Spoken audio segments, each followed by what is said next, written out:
నమస్తే AP39 టీవీకు స్వాగతం. నేటి వార్త విశేషాలు.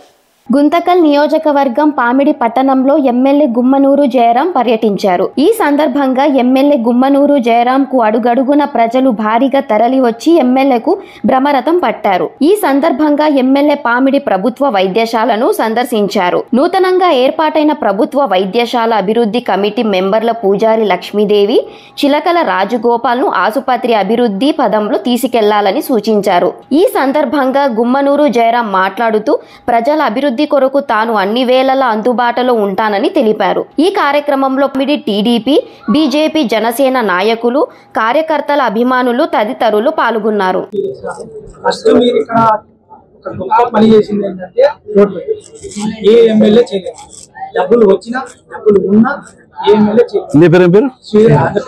శ్రీధర్, నువ్వు నాకు మెచ్చుకుంటున్నావు. కొంతమంది మన మీడియా వాళ్ళు ఏం చేస్తున్నారు, ఏదో అభివృద్ధి పని చెప్తున్నావు కాదు.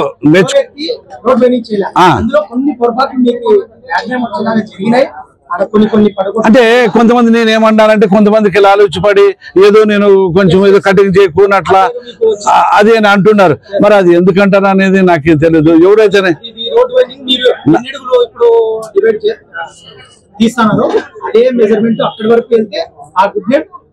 అక్కడి వరకు వెళ్తా నేను దాదాపుగా స్టార్టింగ్ నుంచి చూస్తే దాదాపు 306 సభ్యులకి, కుటుంబాలకి ఇబ్బంది కలుగుతుందని నేను గుర్తించిన. వాళ్ళకి 2 సెంట్లు కాకపోతే 3 సెంట్లు కేటాయించి వాళ్ళకి పట్టాలు ఇచ్చిన తర్వాతనే డెమలిష్ చేస్తామని చెప్పినాను. ఏ తోటలనైనా మామ అంటే వంకాయ తోటలో మామ అనే దానికి ప్రసక్తే లేదనేది ఇది గుర్తుపెట్టుకోవాలి. ఇప్పుడు నేను ఇంకా ఎవరో పెద్ద పెద్ద వాళ్ళు బిల్డింగ్లు ఉన్నాయి వచ్చి నాకు రాత్రిపూట ఇట్లు కొట్టినా కూడా నేను ఇప్పుడు చెప్తున్నా చూడు, నో ములాజ్ కాదు, నో ములాజ్. దాన్ని ఖచ్చితంగా తొలగించే తీరుతా. ఆటికి అనుకుంటే ఆటికి ఖచ్చితంగా తొలగించే తీరుతా. ఏదైనా రిక్వెస్ట్ అయ్యి చాలా ప్రాబ్లమ్స్ వస్తుంది అన్నప్పుడు కొంచెం 2 అడుగులు 3 అడుగులు అనే సమస్య వచ్చినప్పుడు దానికి ఏదన్నా సహకరిస్తానా కానీ మొత్తానికి పూర్తిగా పోయేదాన్ని బండ్లు స్థిరంగా పెట్టుకుంటారు.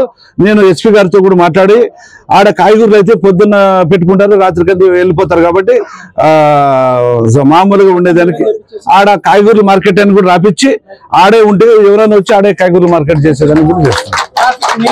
ఇబ్బంది కాకున్నట్లు ఇది అది వస్తువులన్నీ కూడా ప్రజలు కూడా ఎవరు అడిగింది లేదు. ఏపీఎస్ఆర్టీసీ బస్ స్టాండ్ చూసి చాలా డంప్ యార్డ్ కింద అధ్వానంగా ఉంది. ఆర్ఎం గారి దగ్గర కూడా మాట్లాడినా ఆ కంపౌండ్ వాళ్ళకంటే నిధులు మన నుంచి వచ్చేదానికి లేదు. మీ ఎమ్మెల్యే గారు ఏదన్నా నిధులు ఇస్తారని చెప్పిన అడుగు ఎమ్మెల్యే నిధులు లేదు కాబట్టి ఎంపీ నిధుల కింద ఏదైనా అవకాశం ఉంటే ఖచ్చితంగా కంపౌండ్ వాళ్ళు నిర్మించుకుంటే మన పరిధిలో ఆ బస్ స్టాండ్ కూడా రిపేర్లు చేయిస్తామని చెప్పి ఆర్ఎం ఒప్పుకోవడం జరిగింది. ఈ రోజు రేపు డిఎంను పంపిస్తారంట. పంపించిన తర్వాత అది కూడా అభివృద్ధి అయ్యేదానికి మంచిగా వస్తాయి.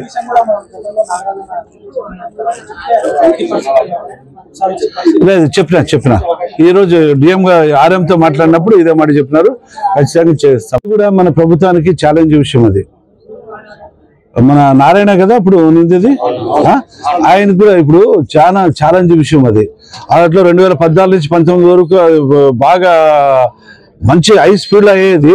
టక్కున 5 సంవత్సరాలు అయిన తర్వాత అది పూర్తిగా దాన్ని పట్టించుకోలేని పరిస్థితిలో ఉంది. కాబట్టి మన ఫస్ట్ క్యాబినెట్ లో కూడా దీన్ని ఖచ్చితంగా డిట్రైన్ని మనం నిర్మించాలా, ఇది అభివృద్ధి చేసి ప్రజలకు మేలు చేయాలనేది ప్రభుత్వం ఖచ్చితంగా స్పష్టంగా ఉంది. ప్రజలందరికీ ఒక విజ్ఞప్తి, మీడియా సమావేశం ముందు వాళ్ళ అడిగే క్వశ్చన్ అనుకోవచ్చు, నా ఆన్సర్ అనుకోవచ్చు. ఖచ్చితంగా 2 కిలోమీటర్లు దాదాపుగా నడుస్తూ చుట్టుపక్కల ఉన్న ఇళ్ళకి ఇబ్బంది కలిగిపోకున్నట్లు ఆ ప్రజలకి వేరే దగ్గర స్థలాలు కేటాయించిన తర్వాత డెమాలిష్ చేసి పూర్తి రోడ్డు విస్తరణ చేయిస్తానని చెప్పి మనస్ఫూర్తిగా నేను చెప్తున్నా. ఖచ్చితంగా ఏదైనా చేసి చూపిస్తానని చెప్పేసి చెప్తున్నా. దగ్గర ఉందని మీరు అంటున్నారు స్టేడియంది. ఒకవేళ అది పూర్తిగా లేదు మన కన్సల్ట్ లో లేదని అనుకుంటే ఇక్కడికి నేను మాకు అవకాశం కల్పించండి అని అడతా. ఒకవేళ నేను అడిగినప్పుడు లేదు సార్ అక్కడ కల్లూరు దగ్గరలోనే ఇండోర్ స్టేడియం నిర్మిస్తున్నాము వరకు అదే డిస్టెన్స్ మన 2 కిలోమీటర్ కి వాళ్ళే మనం ఆడదంటారా వేరే తాలూకా వాళ్ళు?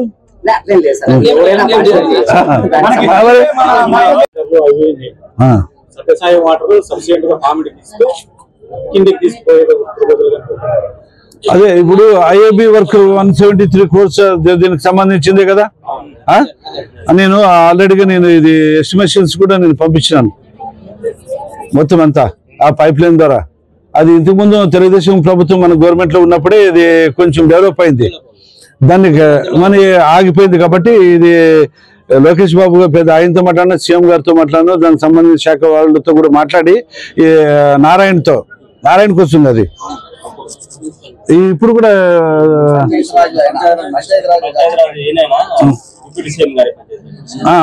కాదు డిప్యూటీ సీఎం కి ఇచ్చినాను.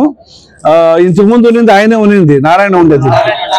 ఆయనతో కూడా దీన్ని మాట్లాడినా అప్పుడు మీరు చేసినారు కదా దీన్ని ఏ విధంగా అని కూడా చెప్పి మాట్లాడినాను. ఇది ఖచ్చితంగా చేస్తామని చెప్పి కూడా చెప్పినారు. మాట మన ఈ టైంలో అవుతుందని నేను అవునవును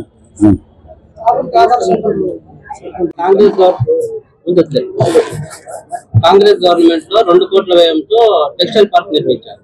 ఇప్పుడు అతి గతి లేకుండా పోయింది, అభివృద్ధి అనేది పూర్తిగా నిర్వీర్యం అయిపోయింది. ఆ పరికరాలన్నీ ఎప్పుడు ఎన్ని సంవత్సరం అంటారు కాంగ్రెస్ గవర్నమెంట్ అంటే ఆనంద్ నారాయణ రెడ్డి మినిస్టర్ అంటే ఎన్ని సంవత్సరం అంటారు 2004లోనే అప్పుడు టీడీపీ గవర్నమెంట్ బై ఎలక్షన్ వస్తుందనగా అప్పుడు పెట్టారు, అప్పుడు శంకుస్థాపన చేశారు. పూర్తిగా ఇది అయిపోయారు 2009. ఏమిటికి అది ఏమది టెక్స్టైల్ పార్క్ అని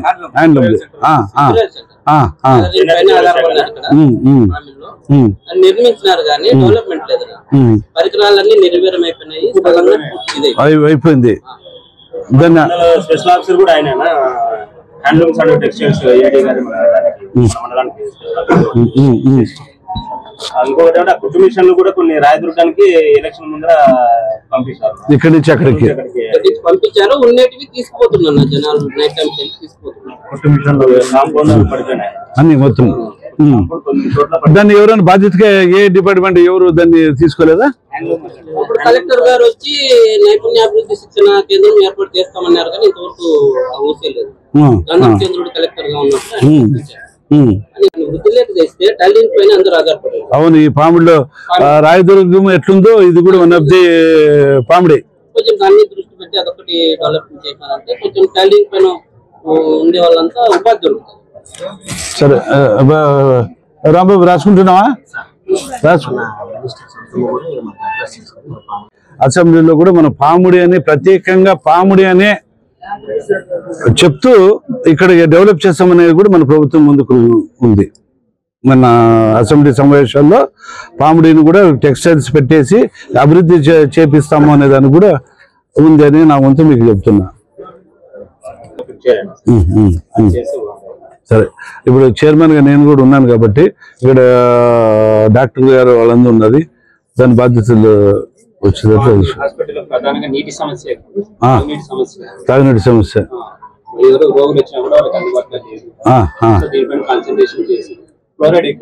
ఫ్లోరైడ్ ఎక్కువ ఉందంట మనకి. ఇప్పుడు ఆరో ప్లాంట్ ఒకటి ఇమ్మీడియట్లీ ఆరో ప్లాంట్ కి ఇచ్చేటట్లా నీరు వాటర్ ఉందా? బోర్ ఉందా? బోర్ ఉన్నాయా? ఆ బోర్లో నుంచి ఆరో ప్లాంట్ కి త్వరలోనే మనం ఇచ్చేటట్లా, ఎంత త్వరగా అంటే అంత త్వరగానే ఉపయోగించుకున్నాం.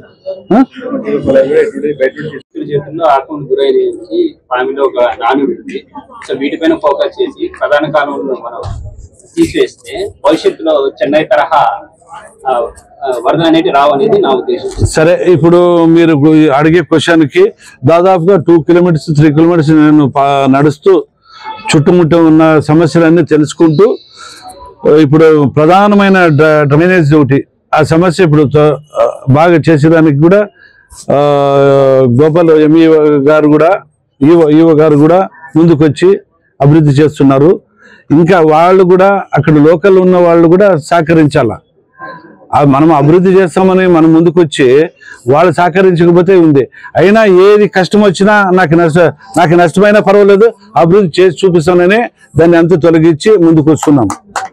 నాకు నష్టం కలిగిస్తారని తెలిసినా కూడా దానికి మాత్రం నేను ఉండలేదు, అభివృద్ధికి ముందు ఉంటానని చెప్పేసి ఇప్పుడు అన్ని విధాలుగా మెయిన్ ప్రధానమైన కాలువకి పెద్ద కాలువ కూడా దాన్ని సమస్య తీర్చేదాన్ని కూడా త్వరలో అయిపోతుంది. ఫస్ట్ నుంచి లాస్ట్ వరకు కూడా పూడిక తీసేసి మొత్తం పూడిపోతే పైప్ అన్ని తీసేసి మామూలు పొడి గిడికి అట్లా తీసాను. మళ్ళీ మీరు 40 అడుగులు అది పేరే యా పేపర్ ఐన్యూస్ నాగరాజు గారు 40 అడుగులు కాలువలు ఎక్కడ 40 లింకులు అది 26 అడుగులు కాలువ. ఇప్పుడు ఎప్పుడైనా కానీ ప్లేస్ ఉంటుంది, 120 అడుగుల రోడ్డు ఉంది, దానికి ఎంత కెపాసిటీ అని వాళ్ళు డ్రైన్ కూడా ఏర్పాటు చేసి ఉంటారు, అంతే ఉంటుంది. కానీ మనం అంత ఇంత చెప్తూనే కాదు. 24 లింకులు అది 26 అడుగులు.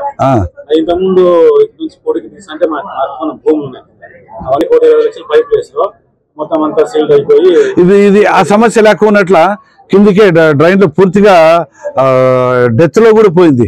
ఆ డెత్ తీసుకుంటే ఆటోమేటిక్ గా కొంచెం పెద్దగా ఎంక్రోచ్మెంట్ లో తీసేసి నాకు తెలియంగా ఇప్పుడున్న ఈ పాముడికి సంబంధించిన మురికి కాలువ అది పూర్తిగా ఇబ్బంది లేకున్నట్లు పోతుంది అనేది నా అభిప్రాయం. నాకు కూడా అనిపిస్తుంది పూర్తిగా ఇది కాకున్నట్ల.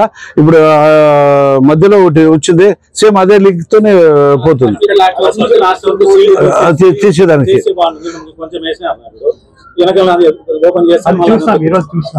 చూసినాం ఈరోజు ఆ కాలనీ వాసులు కూడా చాలా ఇబ్బంది పడుతుంటే దాన్ని ఒకటి స్టెప్ బై స్టెప్ చూస్తూ ఆ లాస్ట్ వరకు నెహ్రూ కాలనీ కదా మీరు చెప్పాను, నెహ్రూ కాలనీలో ఉంది. ఆ నెహ్రూ కాలనీ కూడా నేను పోయి వచ్చేసి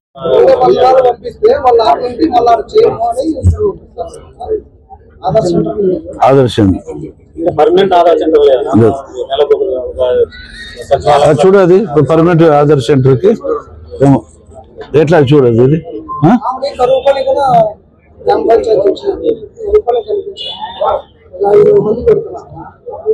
పాముడి దీంట్లోనా తీసేసి ఇక్కడే కాదు, ఏ హాస్పిటల్ బెంగళూరు అయినా హైదరాబాద్ అయినా మనము ఆదివారం పూట్లు ఎందుకు పోలా, సోమవారమే రండి అని చెప్పి ఎందుకు పోతుంటాం చెప్పు. కొన్ని మనం అడ్జస్ట్ చేసుకోకపోతే మీరు నాకు సలహాలు ఇస్తే అది పరిగణంలోకి తీసుకొని అభివృద్ధి చేసేదానికి నేను ముందుంటాను. ఎందుకంటే అభివృద్ధి దానికి ఎంతో మంది ముందుకొచ్చి పని చేస్తామని వచ్చినా కూడా వాళ్ళకి ఏదో రకంగా నేను నేరుగా మాట్లాడే వ్యక్తిత్వం నాకు ఉంటుంది. అది మీకు మంచిగా కావచ్చు, చెడ్డ అనుకోవచ్చు, ఎట్లన్నా అనుకోవచ్చు. ఏ దానికి కూడా మీ వంతు నేను కృషి చేస్తారని, ఏదైనా సమస్య అని మీరు అనుకుంటే నాతో ఇది ఈ పద్ధతి ఈ సమస్య బాగలేదు, మీరు మార్చుకొని ఇంకా వేరే రకంగా చేస్తే బాగుంటుంది అనేది సలహాలు ఇస్తే ఆ సలహాల కోసం నేను ఖచ్చితంగా పాటిస్తా.